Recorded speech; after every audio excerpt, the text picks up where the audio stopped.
SER Podcast. Subidón para el cine español con el anuncio de la selección de Cannes. Allí estaremos con Carla Simón y su nueva película Romería, y también con Sirat, el nuevo trabajo de Oliver Lasse, producido por Almodóvar.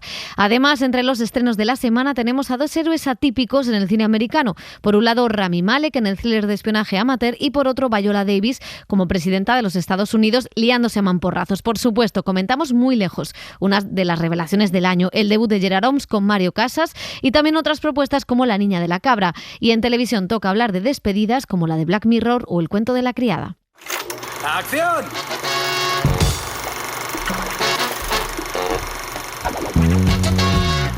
El cine en la SER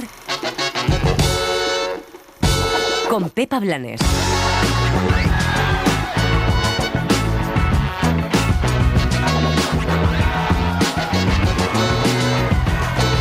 Los equilibrios de todo festival de cine son enormes para cuadrar la que será su sección oficial, más para un certamen como Cannes, que tiene que elegir entre casi 3.000 títulos, con muchas de las cosas que hay que tener en cuenta. La calidad, por supuesto, que haya estrellas, una cuota de cine francés y que haya películas de diferentes lugares. Sin embargo, sigue insistiendo su director, Thierry Frémaux, que de mujeres ya tal. Aún así, para lo que suele ser habitual en Cannes, este año hay 6 directoras en competición. Es poco, teniendo en cuenta que hay 20 películas, pero es más que ningún otro año. Entre esas mujeres nos hace mucha ilusión que esté Carla Simón, la directora española se consolida y es una de las grandes del cine europeo. No va a estar sola, pues la buena noticia este año es que el cine español tiene 2 posibilidades de ganar la Palma de Oro. Oliver Lasse asciende también a competición con Sirat.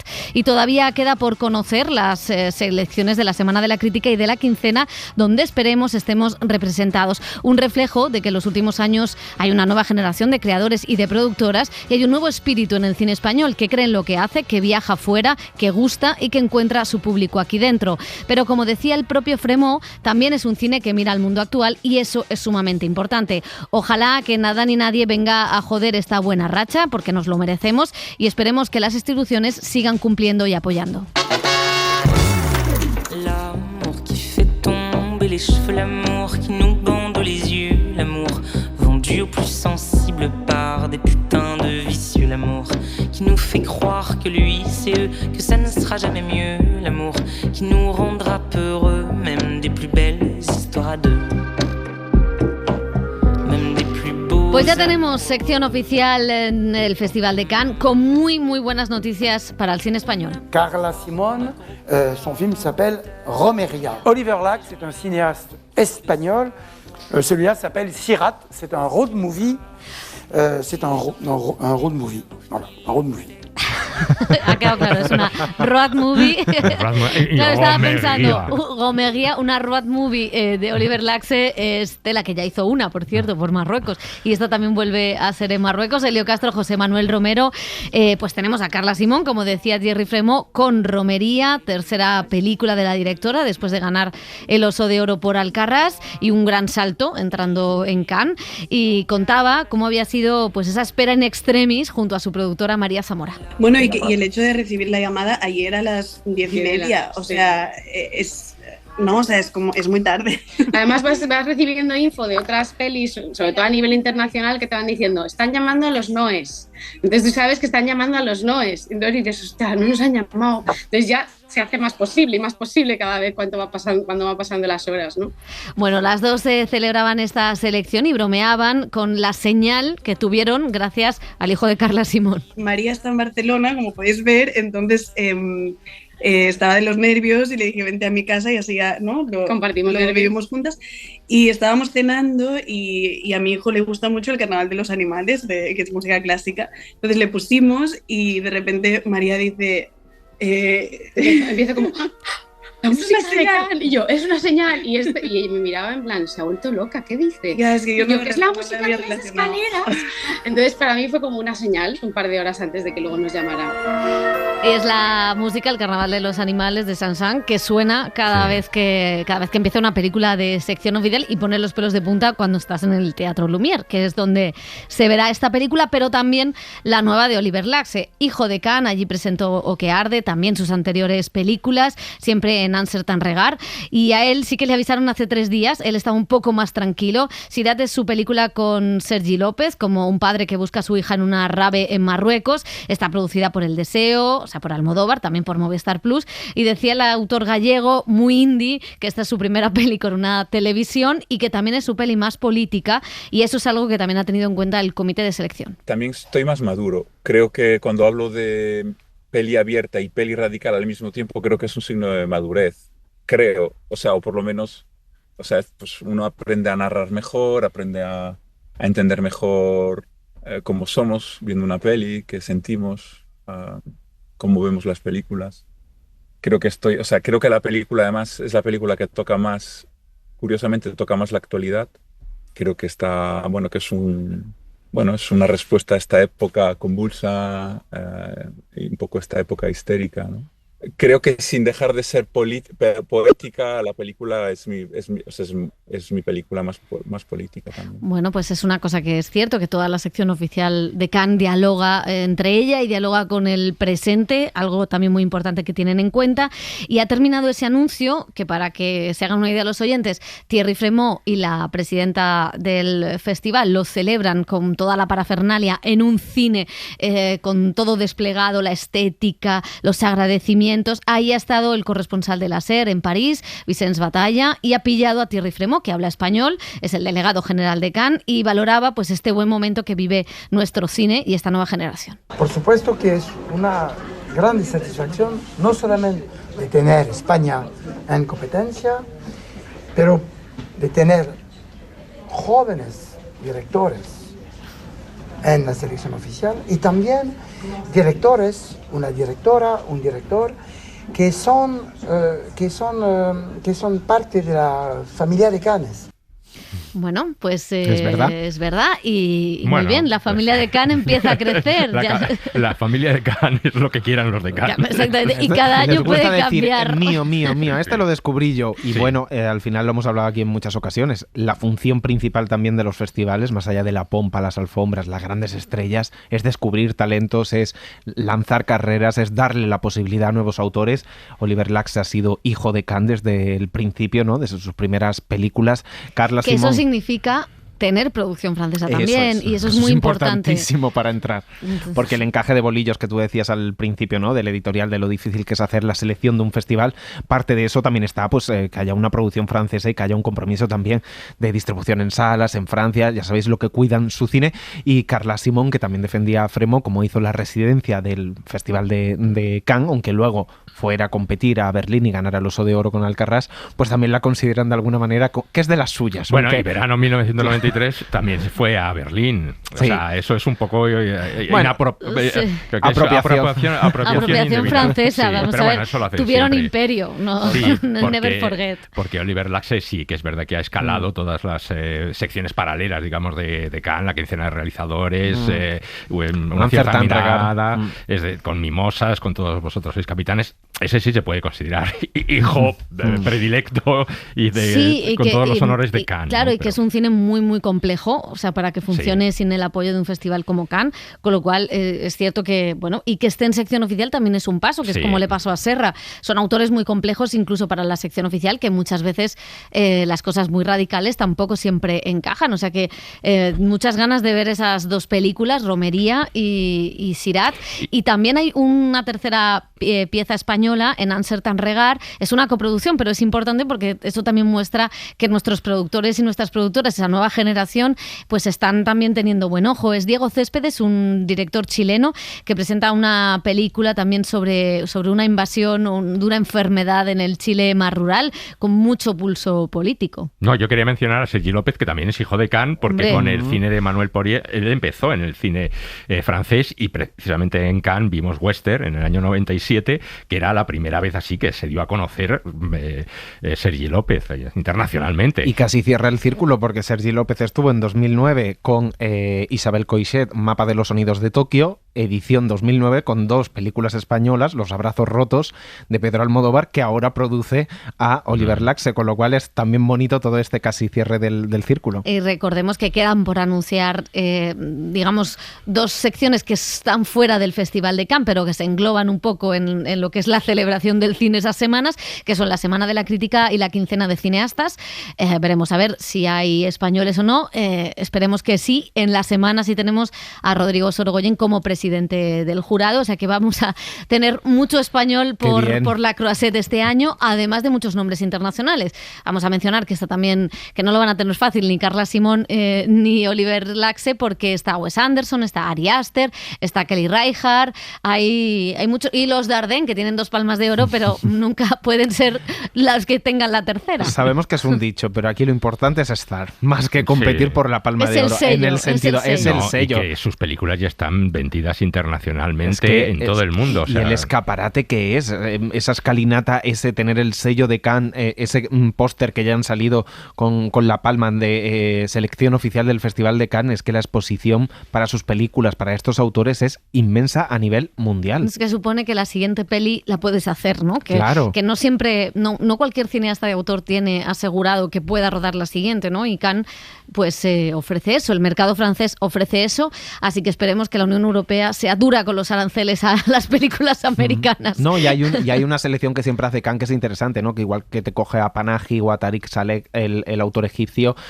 también ha cogido a una directora de 40 años alemana, ha cogido a veteranos, ¿no? Como decía Pepa, como los Dardenne o Kelly Reichardt, pero luego te coge a un Wes Anderson, a Ari Aster por primera vez en sección oficial de un festival de clase A en europeo, con lo cual creo que es interesante cómo va combinando tanto el cine de autor como esa agenda que hace de alfombras rojas y de un cine más pequeñito, digamos, o independiente, pero con mucho enjundia y futuro. No, que iba a decir que Cannes también tiene sus enchufados, y a mí Hombre, Wes Anderson claro. me parece un enchufado. Y estrena la semana después. Wes Anderson, que tiene un plantel de estrellas, claro, que es una alfombra. Claro, porque al final es verdad que este año fuera de competición hay muchas estrellas, y en Uncertain Regard hay muchos directores, por ejemplo está Scarlett Johansson o Harris Dickinson, que debutan en la dirección. Eso también es una alfombra roja. Hombre. Entonces te cuelan en Uncertain Regard, que no digo yo que no estén bien, ya las veremos y las comentaremos. Pero ahora vamos con los estrenos de la semana. Vamos a empezar por thrillers de espías, Amateur, dirigida por James Hawes, que ha dirigido capítulos de series como Black Mirror o Doctor Who, y que ahora está al mando de esta adaptación de la novela de Robert Little, que ya fue llevada al cine en los 80, donde un trabajador de la CIA ve cómo cambia su vida después de que una mujer muera en un ataque terrorista en Londres, de su mujer. Empieza su viaje para encontrar a los responsables. ¿Nunca te preguntas qué hacen con todo lo que averiguas para ellos? Ese no es mi trabajo. Ya, pero ¿nunca te lo preguntas? Bueno, es la CIA. Confío en que sea para algo bueno. Quizá es mejor no saberlo. Te quiero. Y yo a ti. Adiós. Adiós. Charlie, creo que tienes que ver esto. Han matado a tu mujer. Rami Malek, ganador del Oscar por su papel de Freddie Mercury, es aquí el espía protagonista, y ha hablado con José Manuel Romero. He's a non-classic hero. Yeah. He's the guy you least expect to do this job, and I love all the other versions of this. Y nos contaba el actor que no es un héroe clásico, este protagonista es el tipo que menos esperas que haga este tipo de trabajo. Solo quería ver algo nuevo, si puedes ver a alguien diferente con quien te identificas.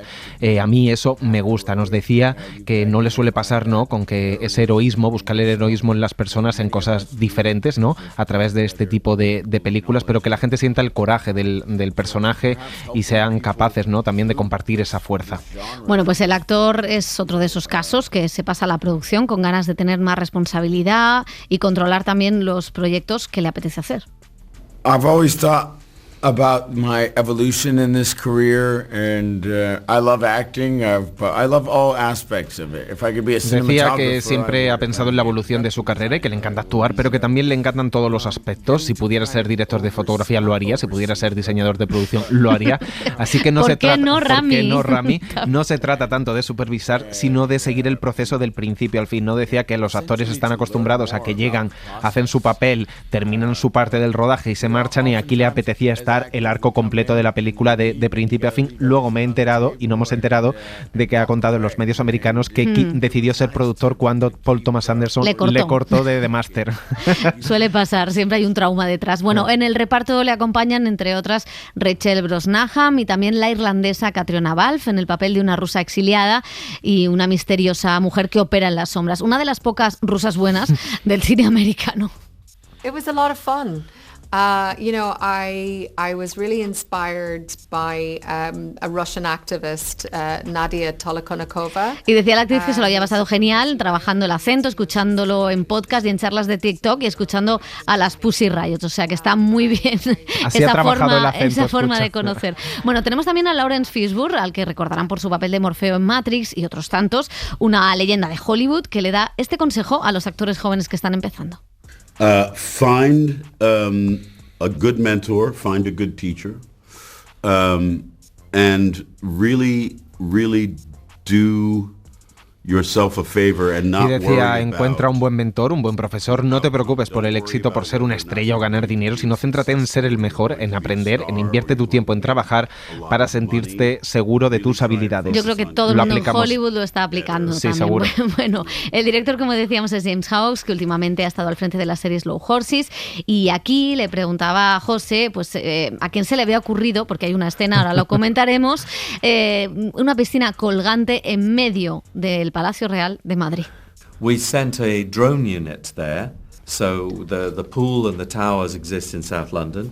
We wanted to suggest that they were in Madrid. In fact, I have to tell you that originally that story... Pues parece Madrid. Claro, ¿no? Decía que habían enviado a un equipo de drones, ¿no? A una unidad para grabar esa parte de Madrid, del skyline de Madrid, pero que la piscina realmente está en el sur de Londres y que originalmente era una secuencia que se iba a grabar en Berlín, pero las condiciones meteorológicas y la huelga de guionistas y de actores hicieron que se cambiara todo, que luego rodaran con otro tipo de tiempo. La cuestión, que mandaron un dron a Madrid, grabaron y nos colocaron una piscina colgante al lado del Palacio Real. Pues no demos ideas ni a Ayuso ni a Almeida que nos cuelan una. No, y sobre todo que no vinieron a principios de marzo cuando estaba lloviendo todos los días en Madrid. No hubieran podido. Y yo salgo de la película buscando en Google piscina colgante Madrid, el Palacio Real. Digo, eso no lo he visto. ¿Dónde está eso? Es imposible. Imposible, claro. Pues exactamente, la magia del cine. Bueno, ¿qué os ha parecido este thriller? Amateur. Pues mira, todos parece que se divirtieron mucho con eso, pero yo me aburrí. Vamos, es que es difícil hacer una película de acción tan aburrida. Dios mío, yo estaba esperando ver a Catriona Balfe. Yo soy muy básico y digo, a ver cuándo sale Catriona y ¿para qué? O sea, no digo nada. Digo, bueno, para esto estaba esperando. En fin, a mí me parece que querían hacer una especie de Jason Bourne, así llena de acción, con un, digamos, espía, pues no habituado, más bien dedicado a los ordenadores, y que se pasa a la acción y que con viajes alrededor de todo el mundo, Londres, Madrid, Estambul, en fin, Italia, todos los países del mundo, pero la película es que no puede ser más aburrida. Me da igual lo que le pasa a Rami Malek y si le cogen, no le cogen, se venga o no se venga, y estoy deseando que se termine la película. La verdad es que es un fiasco. Y sobre todo yo creo que es por culpa de Rami Malek, en parte. Bueno, sí. Aparte porque me parece que un thriller de espías tiene que ser mucho más ágil, a lo mejor más corto y a lo mejor más potente. Y aquí solo es como un derroche de escenarios, de dinero, de peleas, que están bien. O sea, que no le podemos poner ningún reproche a eso, pero es que el cine de espías ha dado grandísimas películas y esta está muy lejos de todo eso. Y luego es que él no tiene ningún tipo de carisma, entonces te da igual lo que le pase, lo que sienta, y eso que la figura de él podría ser interesante, y luego la figura también de qué pasa en la CIA, y en un momento que llega en un momento curioso, porque no sabemos la CIA cómo se va a comportar en este segundo mandato de Trump, ¿no? Con Rusia en ese... O sea, que hay elementos en el propio guión y en la propia novela que podrían ser interesantes, pero que no saben aprovecharlo, y creo que básicamente es porque no te quieres ir con ese protagonista ni a tomarte un café. De hecho, fíjate, en la película que está hecha y escrita desde hace tiempo, basada en una novela que estaba ambientada en los años 80, en la Guerra Fría, que ya hubo una película con John Savage y Christopher Plummer, pero date cuenta si es actual, que hay un momento, ¿no?, que es como el Signal Gate en Estados Unidos con el chat donde metieron por error a un periodista hablando de bombardeos en Yemen, ¿no?, que básicamente es lo que descubre en un momento Rami Malek y que le puede servir para chantajear a jefes de la CIA y las operaciones encubiertas que sigue haciendo Estados Unidos. Si eso fuera interesante, pues bueno, a mí, es relativamente no novedoso, pero interesante que haya un espía protagonista que no base su destreza o todo su potencial en la fuerza física, en los mamporrazos, expertos en saber manejar un arma y que sea un cerebrito. De hecho, el personaje tiene bastante que ver con lo gris y antisocial de Mr. Robot. Sigue siendo igual. Y creo que ahí es donde él encuentra lo mejor porque no habla. Solo está tecleando y moviendo la boca. Y claro, y si hace saltar todo por los aires es manejando un ordenador, un móvil o poniendo un explosivo. Y bueno, eso puede estar bien. Le reconozco también que no está nada mal no hacer muy turísticas las localizaciones, que el Estambul que vemos no es lo típico Marsella está bien retratada, esas banlieues de Marsella, esas afueras, ¿no? Y París incluso evita que sea la Torre Eiffel o todo el centro, salvo Madrid, que ha elegido el Almudena y el Palacio Real. Y hay cosas que sí que son interesantes, pero luego el problema es que no puedes mantener un thriller de esta dimensión y de este nivel con un protagonista con tan poco carisma, de mamporrazos o no de. Es decir, aunque sea alguien como muy introvertido y que le mueva este duelo y esta sed de venganza, que es lo que al final es el motor de toda la película, pero no lo consigue.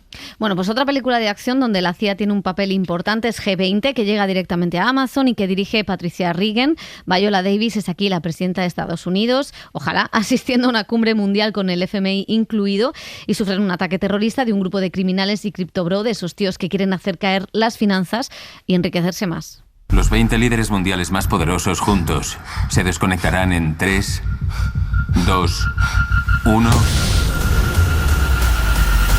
Ahora. ¡Señora!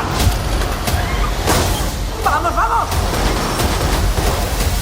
A los gobiernos que me ven, he tomado el G20 por la fuerza. Cuando lancemos al aire el deepfake, cambiaremos los mercados financieros del mundo. La verdad es que ya no hace falta hacer un atentado para cambiar los mercados financieros del mundo, basta con aplicar aranceles y ya lo tienes hecho, o sea que un poquito viejo se ha quedado. Pero bueno, la actriz decía en una rueda de prensa virtual lo que significaba para ella interpretar a una presidenta de los Estados Unidos que vive para su trabajo, pero que además es una mujer con su familia. I think sometimes, especially if someone is the president of the United States, we see them as their role rather than them as a human being. Decía que bueno, que muchas veces solo vemos el rol del presidente y olvidamos que son seres humanos los que hay detrás. Bueno, hemos visto películas como El presidente Miss Wade que han hablado de esto, o sea que sí que esta cosa personal los americanos lo tienen muy claro. Había un momento muy gracioso porque ella decía, bueno, es una mujer elegida democráticamente presidenta de los Estados Unidos, como no quería meterse en jardines, pero dejaba algunas cosas claras. Bueno, también defendía su compromiso con este tipo de cine para que la gente se divierta, pero sin perder de vista que ella es una mujer negra de 60 años y que eso también es un mensaje para las niñas y las mujeres, las espectadoras, que no solo son una extensión del deseo masculino en el cine. I like when people sit with characters for 2 hours. And the reason why I say commitment is that we look like the world. Bueno, pues la verdad es que Viola Davis es una de las figuras clave en Hollywood que debería tener todos los premios del mundo porque es maravillosa. Casi todos los tiene. Y a mí esta peli, yo decía, me gusta más El presidente Miss Wade, yo soy más de Aaron Sorkin, pero bueno, tiene su aquel. Mira, yo es que soy fan de las pelis que son honestas consigo mismas. Y aquí, por ejemplo, lo decía la directora y Viola Davis diciendo, es que queríamos hacer una peli palomitera, es que no queremos hacer nada intenso, no queremos hacer nada. Si te entretienes y te lo pasas bien un rato, estas 2 horas, mamporrazos para arriba, para abajo, con una protagonista femenina, nosotros estamos satisfechas. Y estoy totalmente a favor. Indudablemente la peli no es buena, no es buena, pero sí que tiene elementos que una peli de las que me entretienen, me lo paso bien un rato viéndola, aunque esté llena de giros y sea un poco demencial. Y luego, como ha cambiado también Hollywood, ¿cuántas películas hemos visto con un presidente de los Estados Unidos y un director de acción, ¿no? Que salta a la Casa Blanca? Asalto a la Casa Blanca, claro, objetivo Casa Blanca. ¿Cuántas de estas? Y que la dirija una mujer con una actriz negra afroamericana de 60 años, es un salto enorme, ya solo porque exista la película. Y encima de que exista es igual que esas que se han hecho anteriormente que ponen a explotar la Casa Blanca. Está bien porque además está rodada en Sudáfrica, que ayuda a los... Y ella está súper en forma dando todo cuchillazos, mamporrazos o lo que quieras. Te suben en un helicóptero y todo con un vestido rojo y su párpado caído, porque nadie puede llorar y tener el párpado caído como Viola Davis. Mucho mejor que Meryl Streep. Con la que muchas veces se la han comparado, claro. Se la ha comparado no, más sobreactuada. Y de hecho es cierto que si ella fuera blanca estaría igual de considerada que Meryl Streep, pero no lo es. Que también fue presidenta de los Estados Unidos, recordamos, en No mires arriba, esa de película de esto. O sea, son rivales hasta en la ficción. Bueno, vamos del espionaje a pasar al terror con La cita. Es una película con el sello Blumhouse, donde el terror está en las primeras citas. Eres el primero que no me pide fotos de mis pies. Eso se hace en la segunda cita.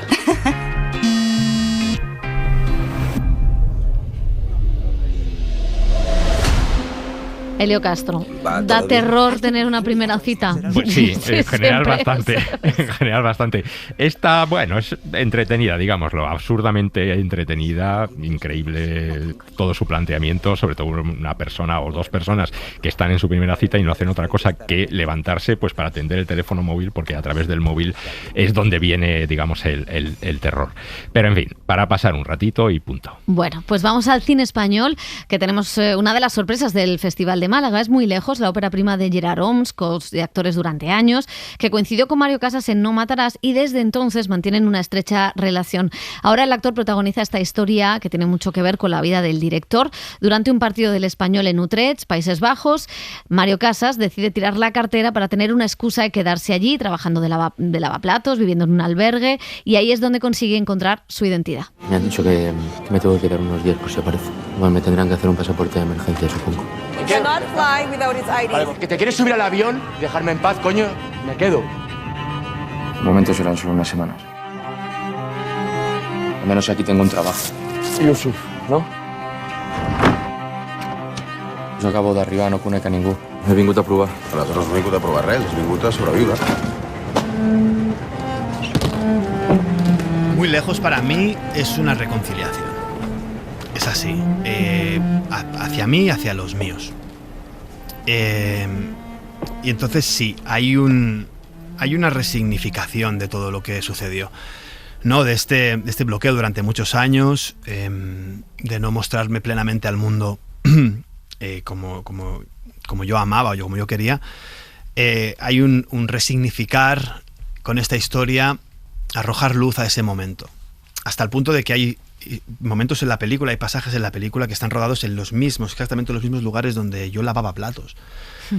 o esas calles, ¿no? O donde yo dormí en el albergue que me acogió, es el mismo donde rodamos la película. Entonces yo rodando la película y después viéndola, lo veía como una especie de un regresar a un sitio para darle un significado nuevo, ¿no? Y un significado de luz y de paz, llámale como quieras. Eso en lo íntimo. Y luego la parte más política, ¿no? De lanzar esto al mundo, está esta cosa de lanzar un referente, de dejar aquí algo escrito, un testimonio, como he dicho ya más de una vez, que yo no tuve o que no encontré.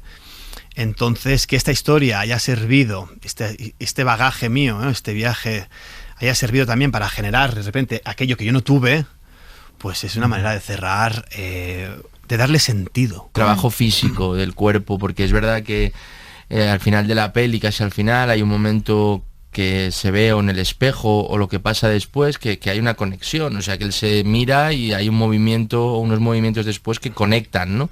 Entonces él me dijo, haz contemporáneo, estuve un mes y pico haciendo contemporáneo con una profesora maravillosa, con Eva, para encontrar esos lugares y encontrar también, yo por suerte toco madera, no tengo ansiedad, el personaje la tiene, y para buscar también con la profesora, después el último día con Gerard, dónde estaba la ansiedad, ¿no? Y sobre todo también una cosa que decía Gerard, y era proteger, es decir, que mi cuerpo ahora no reconociese lo que es la ansiedad, o mi cabeza, e irse ahí, ¿no? Cuando tuviese miedos o tuviese... Entonces trabajamos mucho también todo lo que es la ansiedad, pero lo que fue durante ese mes fue trabajar completamente algo corporal y hacer contemporáneo. Yo cuando era más joven, y me sigue pasando, con lo cual creo que hay algo que está atravesado en mí, y en mucha gente, me sigue pasando cuando voy en según qué lugares que consideran mi cuerpo hostiles aún desde un inconsciente, un subconsciente, mi cuerpo no cruzo las piernas, me muestro más duro en ciertos movimientos, agravo la voz. Yo creo que a más de una persona homosexual, en mi caso, que hablo por mí, se está viendo reconocida en esto. Y es un mecanismo de defensa, ¿no? De que no te vean una vez más. Entonces había algo en el físico de este personaje que también había heredado este ideal por pertenecer, ¿no? Este ideal que ha aprendido que había que entrar ahí también a deconstruirlo en lo físico. Here's my key, philosophy. A freak like me just needs infinity. Más referentes, hablábamos sobre la masculinidad, o sea, nos íbamos a Jacques Audiard en De óxido y hueso, nos íbamos, que es más un tal tópico podríamos decir, pero más a Heath Ledger en Brokeback Mountain, por lo que también da él, ¿no? Ese hombre rudo, Josh O'Connor en Tierra de Dios. Entonces, esto sí que hablamos de estos personajes, que yo igualmente ya había visto la peli, pero claro, ahí eran unos lugares que Gerard y yo enseguida nos entendíamos, decíamos que tiene que ser así, ¿no? Y que parece mentira que sea lo que sorprende, ¿no? O sea, que tú ves la peli y al final pues ver a un tipo así que tenga una condición X que te sorprenda, ¿no? Entonces, bueno, pero sí es cierto que eran un poco los referentes y de las otras pelis al final yo sé el corte que le gusta a él, el tipo de cine él sabía, cuando empezamos a rodar, o sea, él hizo los deberes, él me conoce y sabía qué tipo de película quería hacer yo y cómo tenía que colocarse él como canal de esto, como actor, en medio de este engranaje.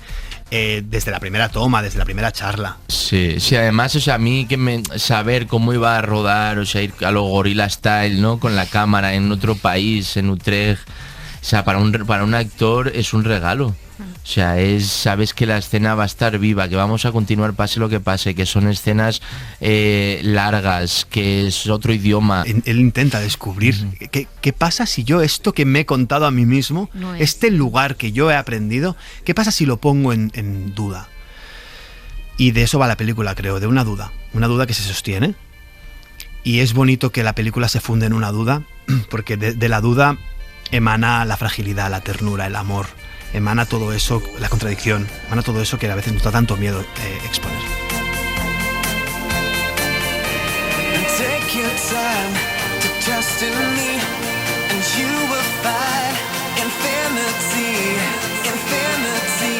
Bueno, pues muy lejos que le dio el premio en Málaga a Mario Casas en una de sus mejores interpretaciones, que ha tenido muchas buenas, pero esta yo creo que es un paso más. Sí, a mí la verdad es que yo tengo mucha consideración con Mario Casas, al que muchas veces se le critica, pero a mí me parece que es un actor que siempre se crece entre los retos, ¿no? Aquí además había una amistad personal con el director, porque había sido su coach, ¿no? En muchas películas. Y me parece que Mario Casas, que podría haber sido un actor que viviera perfectamente con fama, con dinero, haciendo películas muy comerciales de mainstream, sin embargo, pues su cuerpo le pide arriesgarse. Ha dirigido una película, hacer estos papeles muy alejados a los que nos tenía acostumbrados hace años. Y luego la película yo creo que está bien, es curiosa, te engancha, ¿no? No puede decir que pasen muchísimas cosas, pero todo lo que pasa va tejiendo un poco el intríngulis de la película. Y luego si lees que eso realmente pues también tiene que ver mucho con el director, que está basado en sus propias vivencias, ¿no? En su crisis también de identidad, pues hace que sea una película notable, además una rara, ¿no? Dentro del panorama español, ambientada en los Países Bajos, y sale David Verdaguer en Utrecht, ahí varios idiomas, sí, español, catalán, holandés, inglés, con una estética muy particular también, ¿no? De estas películas sociales, ¿no?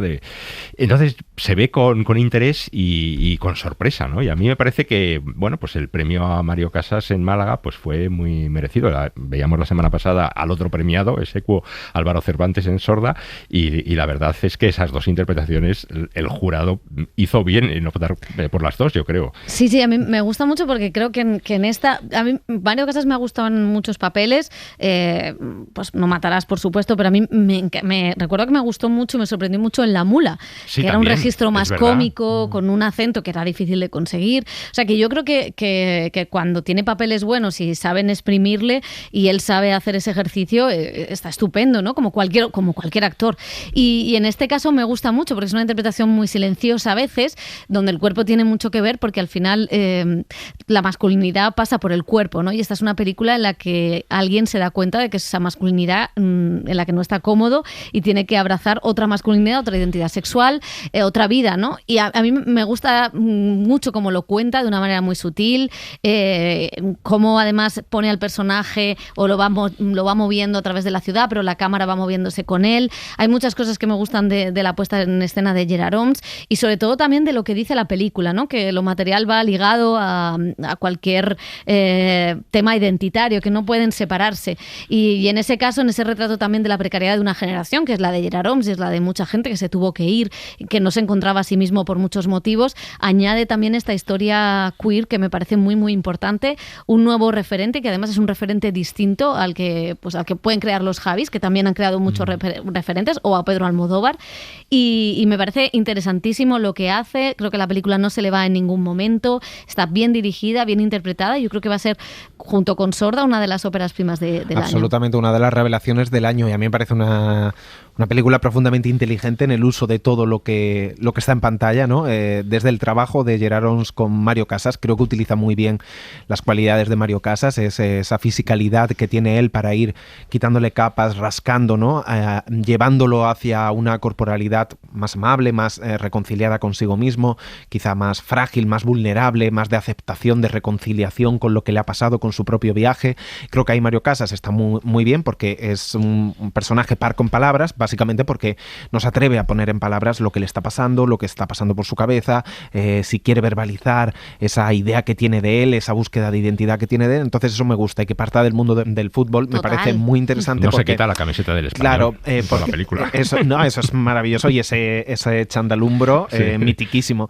Pero sí que me gusta eso, que parta de un grupo de amigos que se van a ver el fútbol y uno se queda en esa ciudad y empieza a buscarse a sí mismo, porque en ese grupo él no se sentía que fuera pleno, ¿no?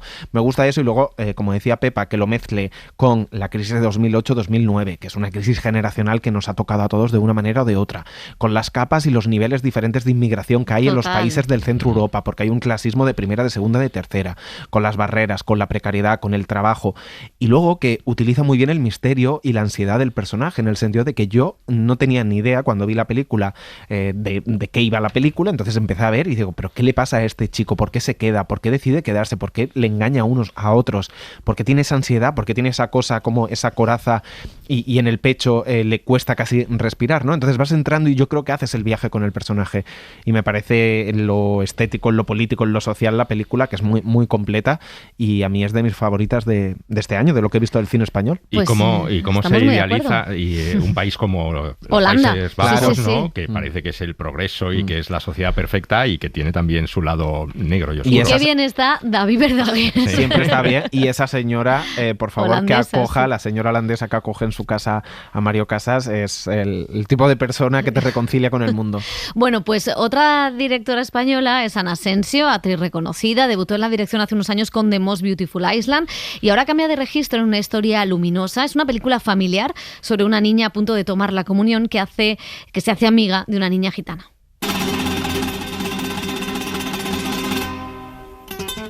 Cuando gané el festival de South by Southwest, de repente me llamó las agencias de Hollywood, me ficharon y desde ahí me empezaron a enviar proyectos para yo dirigir. Y a mí eso me sobrepasó un poco porque no sentía que yo ni quisiera hacer eso ni que estuviera preparada para hacer eso. Me sentí un poco absorbida con leer todos esos proyectos, considerarlos, porque había un interés de mujer dirigiendo cine de género, cine de terror social. Ayer tarde yo cantaba mientras mi niña dormía.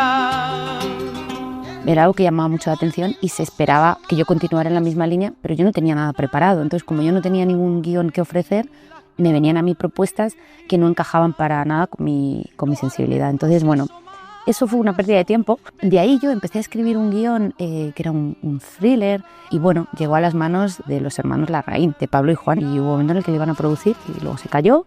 Qué bonita que es mi niña, qué bonita cuando duerme, se parece una amapola entre los trigales verdes. Ya en el 2021 sentí la necesidad de volver a retomar aquel guión que tenía pero no fluía, las cosas no fluían, era como que ya no me interesaba aquello.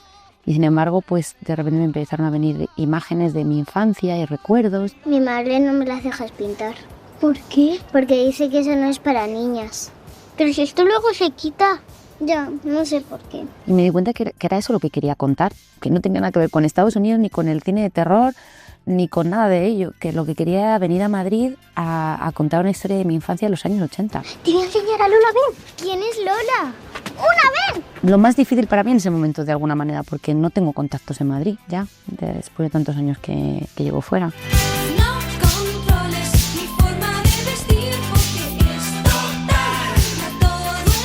¿De dónde nacen los miedos y los misterios de la infancia?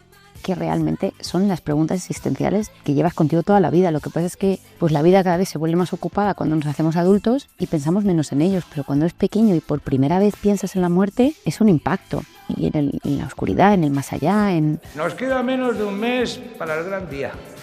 El día más importante de vuestra vida, cuando vais a recibir el cuerpo y la sangre de Cristo nuestro Señor. En las películas de terror, yo toda mi infancia me la pasé con pesadillas por las películas de terror que vi. De Drácula, en bien concreto era Drácula. Drácula me asediaba todas las noches. Y bueno, sí, es eso, ¿no? Es cómo te impactan las cosas de pequeño, porque es las primeras nociones que tienes de todo en realidad. ¿Pero tú qué haces aquí?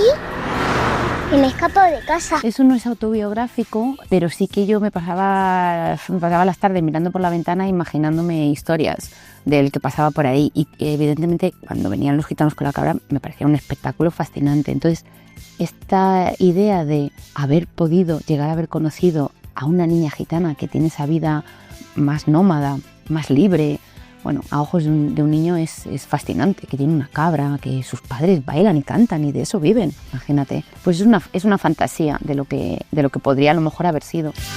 Bueno, pues cine familiar para ir a ver toda la familia, La niña de la cabra. Y siguiendo con ese tipo de cine tenemos la película de animación La luz de Aisha, de Sadi Abid. Es la historia de una niña que vive en Al-Ándalus y sueña con convertirse en pirotécnica para lanzar fuegos artificiales. Aisha emprende un viaje lleno de aventuras. Es el inventor de los mejores cohetes del mundo. Algún día seré como él. ¿Princesa? ¿Jovencita? Tú sabes mucho acerca de muchos temas. ¿Estoy en lo cierto? Todo lo he aprendido de mi padre, señor.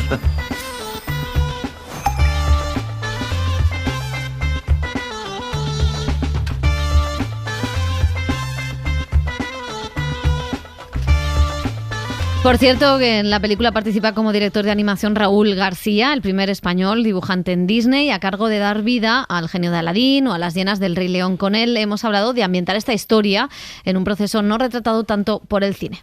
Tomando esos elementos arquitectónicos y trasladándolos a esta ciudad imposible que hemos construido y que en el fondo es como una esencia de la España musulmana, una esencia de la España costera, ese apelotonamiento cerca de una colina cerca del mar que hace esa ciudad tan especial, ¿no? Bueno, yo muy a favor siempre de Al-Ándalus. Sí, y muy a favor de Raúl García, en otro tiempo conocido como Raimundo Hollywood. Eso te iba a decir. Digo, yo creo que tenía un seudónimo aquí en la cadena SER. Sí, Raimundo Hollywood, nuestro corresponsal precisamente en Hollywood, animador de Disney, bueno, miembro de la Academia de Hollywood, porque él trabajó en Quien engañó a Roger Rabbit, fue una de sus primeras así colaboraciones con Disney, y gracias al Oscar que ganó... Y trabajó en la cadena SER. Y trabajó en la cadena SER, por supuesto, ya está. Raimundo, un abrazo, que vaya muy bien. Bueno, pues tenemos también comedia, Un funeral de locos, de Manuel Gómez Pereira, con King Gutiérrez, Ernesto Alterio y Macuesta, un remake de una familia que acude a despedir al patriarca. ¿Quién es? Es normal lo que le pasa. Cuesta aceptar la muerte de un ser querido. Este señor no me ayuda. Tómese su tiempo. Haga el favor de mirar adentro. Y para terminar, dos títulos franceses, uno de ellos, La historia de Jim, de los hermanos Larrié, cuenta una relación de pareja, la de Laetitia II y Karine Leclou, que ganó el César. Ella está embarazada de otro hombre, pero él se hace cargo del niño durante años. Cuando la pareja se separa, pues aparece el padre biológico y Jim queda en un segundo plano. Una historia sobre qué significa la paternidad y las nuevas familias. Tenemos que darle a Christophe la posibilidad de conocer a su hijo. ¿Su hijo? Oh. Hijo mío. Y empezábamos con Cannes y vamos a acabar con Cannes. Todos los caminos llevan a esa ciudad de la Costa Azul, porque llega a los cines la película que inauguró la pasada edición, Segundo acto, de Quentin Dupieux. Es una comedia que bebe de ese teatro del absurdo francés, de Ionesco y compañía, y que cuenta un rodaje y los conflictos que se generan en él, donde la inteligencia artificial es ya un problema. N'importe quoi, non mais n'écoutez pas ce qu'il raconte. Je veux dire, tout s'articule autour de mon personnage, Florence. Je veux dire, sans elle, il n'y aurait pas l'ombre d'un début d'histoire. D'ailleurs, le film a failli s'appeler Florence et les garçons. Non mais sans déconner, fermez vos gueules un peu là. Le vrai héros, c'est moi. C'est mon histoire. C'est tout.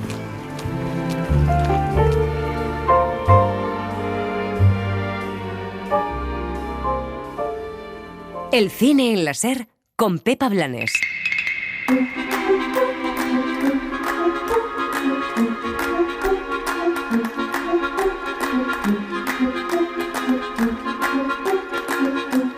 Las series.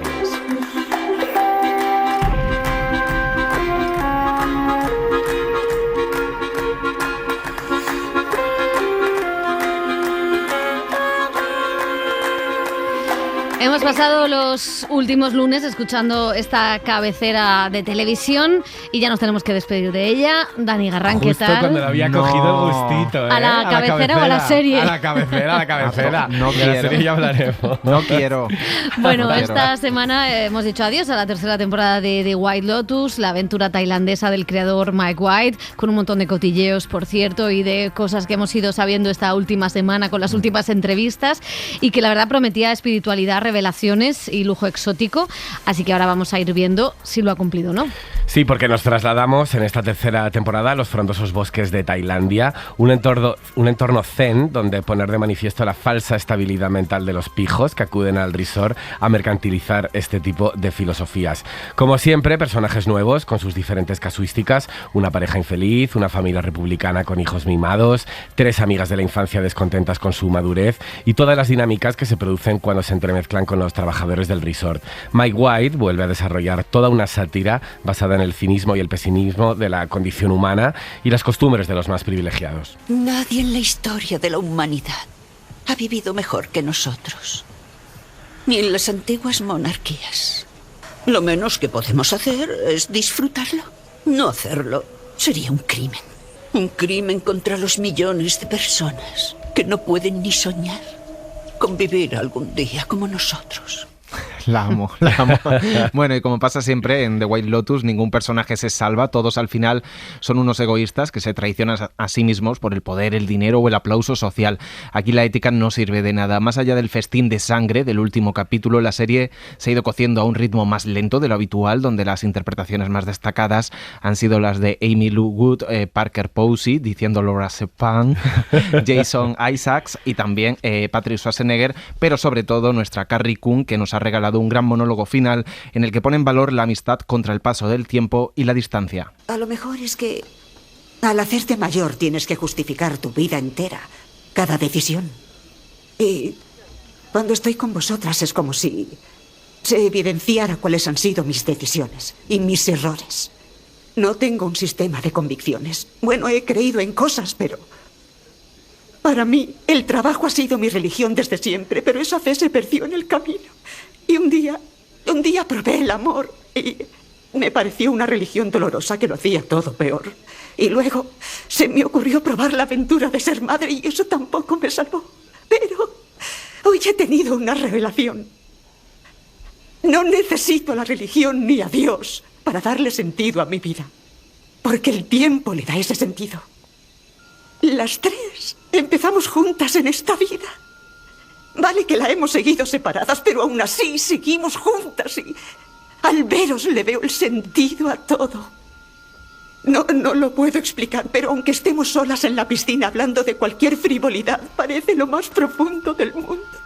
Bueno, pues no ha sido... Bravo, Carrie, bravo. No ha sido la temporada más celebrada por los fans y la verdad es que han sacado los cuchillos en esta última semana. Por un lado, pues hemos conocido que se retiró una escena para no molestar a Donald Trump porque había relacionada con un personaje no binario. Por otro lado, el compositor de la serie ha dicho que es un maltratador el director. En fin, tenemos de todo. La verdad es que ha habido mucho salseo. No sé si para vosotros también está gastada la fórmula o mantiene el espíritu. A ver, yo creo que es evidente que la fórmula está gastada, ¿vale? Creo que ha perdido mucho en cuanto a las anteriores. El ritmo es muy diferente. Incluso a nivel estético, a mí me parece no tan brillante como las anteriores. Yo me acuerdo que en las otras temporadas es verdad que cada capítulo transcurría en un día, había un inicio, un nudo, un desenlace. Creo que ahora es incluso la fórmula es menos armonioso, ¿sabes? O sea, no sabe muy bien cómo contar lo que quería contar.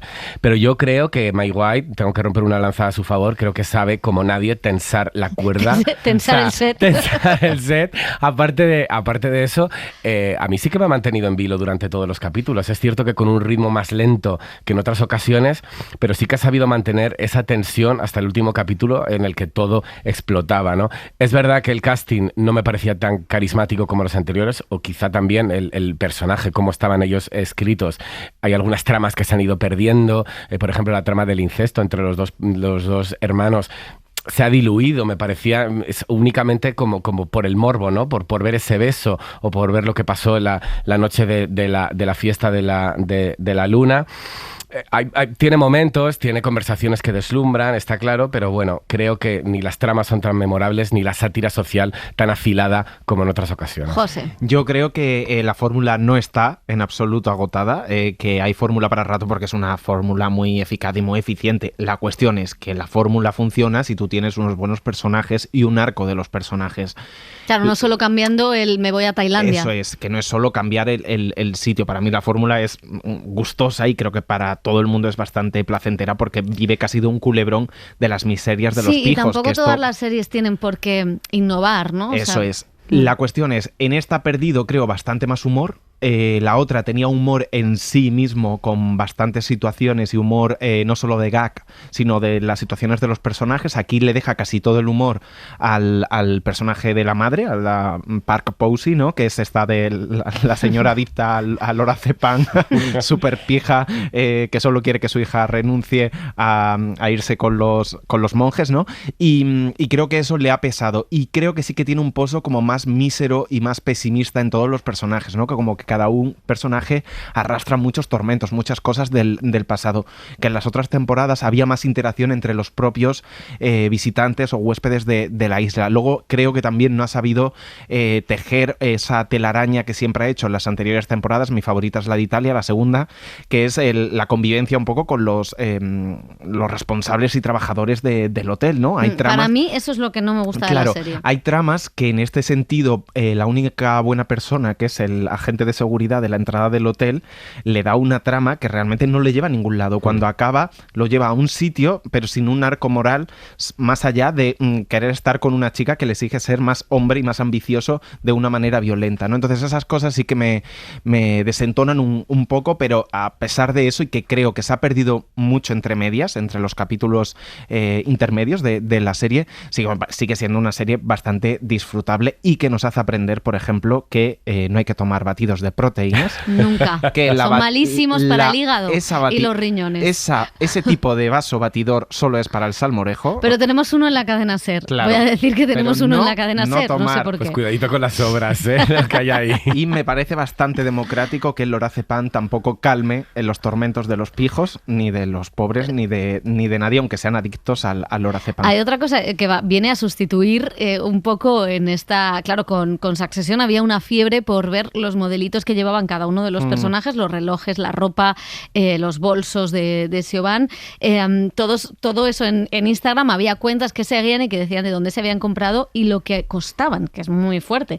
Y esta serie ha venido a sustituir ese product placement a través de Instagram de todo lo que hace, o sea que y además del Hotel Real de Tailandia. Lo digo porque he buscado un bikini, ni confirmo ni desmiento. Además del Hotel Real donde se ha filmado, que también es un product placement claro, y ahí brutal. Veremos dónde será la siguiente temporada. Dicen que en un sitio frío.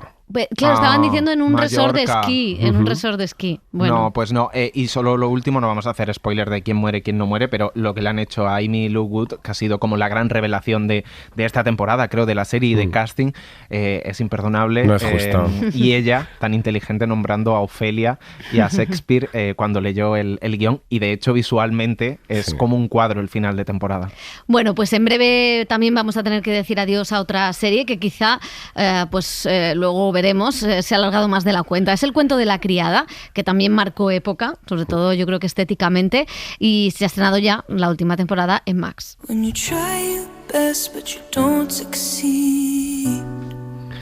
Sí, recordemos, estaba basada en un futuro distópico, en un Estados Unidos que estaba reemplazado por la República de Gilead, un régimen teocrático en el que las mujeres fértiles eran convertidas en criadas, obligadas a engendrar hijos para los comandantes y sus esposas estériles, bajo un sistema basado en los textos bíblicos. En esta sexta temporada, June, el personaje de Elizabeth Moss, lidera una ofensiva decisiva desde Canadá en el enésimo giro de los acontecimientos que ahora hace que tenga que trabajar conjuntamente con la que fue su señora, Serena Joy. No creo que pueda volver a estar sola. Pues lo haremos juntas, te ayudaré. No quiero tu ayuda. Ya sé que no quieres mi ayuda, lo comprendo. Y no tienes por qué aceptarla, también lo entiendo, pero Dios querría que te ayudara. Y lo necesito. Después de todo. Cuando se estrenó hace casi 8 años, la adaptación de la novela de Margaret Atwood encapsuló pues a la perfección el espíritu de una época, el estado de una nación. Se alinearon un poco los astros, ¿no? Donald Trump acababa de ganar las elecciones de Estados Unidos. Qué lejos queda eso. Sí, qué lejos, pero volvemos, todo es cíclico. Y la serie desarrollada por Bruce Miller imaginaba un futuro, como decía Dani, cercano, que se parecía cada vez más a la realidad en la cuestión de los derechos reproductivos de las mujeres, el fanatismo religioso, la persecución de los homosexuales. Ahora da la impresión de que con la reelección de Trump, decía Pepa, la distopía en muchos casos se ha visto superada por la realidad. Fui dando tumbos y acabaron mandándome a una colonia agrícola. Allí al menos comía. Me liberaron en la frontera el mes pasado. La gracia de Dios estuvo contigo. No fue Dios. Teníamos un médico muy listo que se la jugó. Seguro que eso también fue por la gracia de Dios. Estuve en Jezabel durante 17 meses, señora. Dios es la excusa que ponen los hombres para usar dos cosas, la polla y las armas. Pues no creo que no hay nada más que comentar con este audio. Todo cortes para promos. Exactamente. Bueno, decíamos, va a haber no siguiente temporada, pero sí una secuela también basada en una novela de Margaret Atwood, Los Testamentos, que pasará 15 años después. Es verdad que ahora, con esta cosa de Trump, como que apetece volver a verla, pero a mí se me había desinflado en todos estos años. Sí, un poco. Lo que viendo el regreso, ¿no? Los primeros capítulos, siempre he pensado que, vale, es sobre el fanatismo religioso, sobre el Estado totalitario, pero es una serie sobre la maternidad, sobre todo viendo esta última temporada cómo empieza, ¿no? con el personaje de June y el de Serena distanciándose o juntándose en esa huida fuera, expandiéndose el régimen de Gilead a Canadá, y yo creo que va a ir por ahí los tiros, ¿no? Esa lucha por esa huida con la maternidad. Creo que es una serie que tenía que haber terminado mucho antes. Y importante, Elizabeth Moss, también como productora, al final es una... con un físico complicado como actriz, porque no es la guapa de Hollywood y no ha hecho tanto cine, va a quedar en su currículum pues algo tremendo, que es la Peggy Olsen de Mad Men. Total. Y June de El cuento de la criada, que son dos personajes icónicos. Total. Creo que no hay bastantes giros de guión para compensar el tedio que ha provocado estas últimas temporadas, que debería haber terminado mucho antes, alejada ya de la novela de Margaret Atwood, que creo que también ese es un problema, como pasó con Juego de Tronos, que ha perdido completamente el argumento inicial. El norte. Y creo que la rentabilidad pues ha machacado un poco la calidad del producto.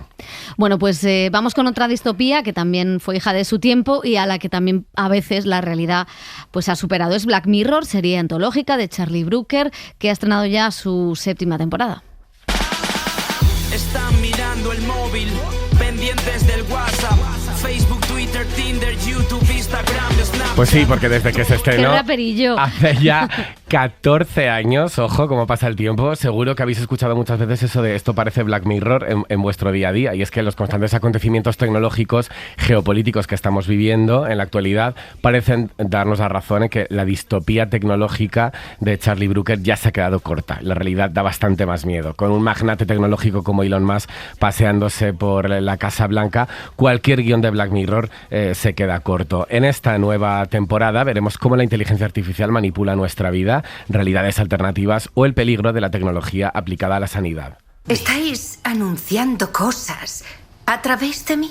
Tengo el puto síndrome de Tourette publicitario. A ver, no todos los clientes aprecian los mensajes. ¡Anuncios! Son anuncios, no mensajes, anuncios. Están diseñados para ser contextualmente relevantes en la situación en la que te encuentres, para que no llamen tanto la atención, para que sean menos intrusivos. ¿Qué va a ser lo siguiente? ¿Que me salgan sintonías por el ojete? No. Todo cortes bien hoy. Entre los nuevos capítulos se incluyen por primera vez una secuela de una historia anterior, la aventura espacial US Callister, y entre los fichajes podemos ver a Peter Capaldi, Paul Giamatti, Emma Corrin o Issa Rae. Bueno, pues la verdad es que si hablábamos de fórmulas agotadas con The White Lotus, podríamos hacer la misma pregunta con Black Mirror, que funciona de la misma manera, utilizando la tecnología presente o el momento presente, pero hablando no tanto de cosas futuras o distopías muy lejanas, sino de lo que podría pasar en 5 años, como una huelga, no una huelga de guionistas, pero sí los hándicaps, ¿no?, de la inteligencia artificial, ¿no? Sí, bueno, yo creo que la verdad es que ya le gustaría a muchas series después de 15 años estar en tan buena forma como Black Mirror. Creo que ha sabido reinventarse en esta temporada. Yo creo que es una serie como mucho más emocional que tecnológica. Va un poco más a cómo nos relacionamos nosotros esta con temporada. Sí, esta temporada. Sí. Cómo nos relacionamos nosotros con las pantallas, que las pantallas en sí, que la revolución de las pantallas, que mostrarnos un nuevo iPhone o un nuevo ordenador, ¿no?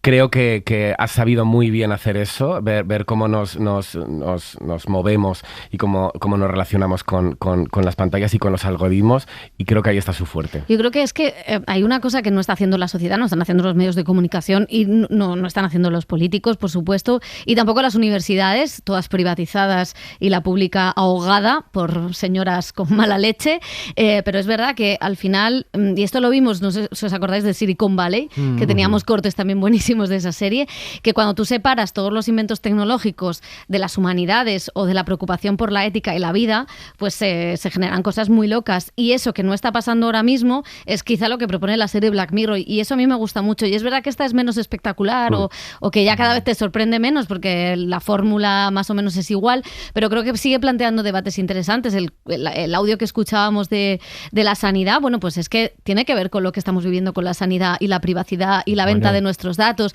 o la de la inteligencia artificial tiene que ver con todo eso, ¿no? Cómo usamos la tecnología o qué firmamos o qué aceptamos en cuestiones de tecnología, y cómo esto se nos puede venir en contra porque no hemos pensado más allá de algo a corto plazo, ¿no? Y yo creo que esa reflexión por la ciencia es una de las cosas más valiosas que propone esta serie. Y el coste emocional también, ¿no? De toda esta relación con la tecnología, y como tú decías, en esta temporada que está más enfocada a eso, pues indudablemente hay referencias, ¿no?, a la sanidad y al tecnocapitalismo, y cómo puede de alguna manera controlar la salud de la gente y quién vive y quién muere y en qué condiciones lo hace, ¿no? Que es el primer capítulo, que realmente tremendo. Es una bofetada al sistema americano especialmente, pero luego hay muchos como cómo afrontar la muerte si pudieras despedirte de un ser querido o recuperar la visión o la memoria que tú tenías de tu relación. O el acoso laboral, cómo las tecnologías pueden acrecentar el acoso laboral, que es algo que estamos viendo a un nivel más pequeño, pero que la serie muestra ya cómo sería con el control absoluto. O la inteligencia artificial en los estudios de cine, cómo opera esto, cómo se van a poder crear películas metiendo a 2 actores dentro de un decorado de hace 30 años para recrear otras cosas. Que es una cosa que hizo ya Woody Allen en La Rosa Púrpura del Cairo. Pero bueno. No, claro, no, pero es inteligente y tiene homenajes. Es cierto que yo la veo un poco old fashion, pasado de moda, en el sentido de que no, a lo mejor no le tiene tanto el pulso a las preocupaciones o cuestiones como ahora. Recordamos que Black Mirror fue un bofetón cuando se estrenó hace muchísimos años porque ponía a un primer ministro en medio de Londres a tirarse a un cerdo. Entonces, que fue como también una serie muy efectista de... O secuestraba a una infanta. Claro, vamos a buscar este tipo de tirón o impacto inmediato entre la audiencia, pero luego ha tenido, pues también es una serie antológica con capítulos separados, ¿no? Es irregular por definición y ha habido capítulos brillantes y otros que no tanto, pero bueno, es una serie que también ha marcado una época, como El cuento de la criada, más para bien que para mal, diría yo. Bueno, pues esas son nuestras 3 despedidas, 3 recomendaciones para esta primera tanda de las vacaciones de Semana Santa, quien se vaya ya. Tenemos un montón de estrenos que no nos da tiempo a comentar, como Dying for Sex, maravillosa, y muchos otros más que a la semana que viene, con avance, spoiler, de Last of Us. Ahí está. The Last of Us. Analizaremos en detenimiento para que en la segunda tanda de vacaciones de Semana Santa haya más series que ver. Adiós, chicos. El cine en la SER con Pepa Blanes. Acabó de pasar el amor de tu vida, pero tú estabas mirando al móvil. Doble clic en el WhatsApp. Romances bélicos, comedias de robos. Un patrimonio cinematográfico inigualable. Patrimonio, es decir, antiguo. Quiero decir vintage. Usted tiene una gran reputación. ¿Hace 50 años? Sí. Mire, sé que está intentando adularme, pero seamos serios. Mis escenarios están vacíos, estamos endeudados. Estuve en Cannes intentando vender nuestra biblioteca a algunos streamers, pero NPC. ¿NPC? ¿Non-playable character? No, ni puto caso. Novedades en Netflix, son los dueños del mundo. Meten imágenes en tu mente a 30 frames por segundo. Tienes cientos de seguidores, pero en verdad ¿quién está contigo? Es el Facebook, el dios de dioses, el que decide quién es tu amigo. Creo que tiene la culpa la revolución industrial. El ser humano es la única especie que no se siente un animal. La desconexión con la naturaleza es un proceso antinatural. Nos alejamos los unos de otros llevando una vida más individual. Cámaras que te vigilan las ponen por tu propia seguridad. Mentiras en forma de anuncios en redes prometen tu felicidad. El mundo a través de pantallas que nos desconectan de la realidad. La gente se siente más cerca que nunca, pero con mucha soledad. Veo tanta soledad, demasiada soledad. Veo tanta soledad, demasiada soledad. Para no perderte ningún episodio, síguenos en la aplicación o la web de la SER, Podium Podcast o tu plataforma de audio favorita.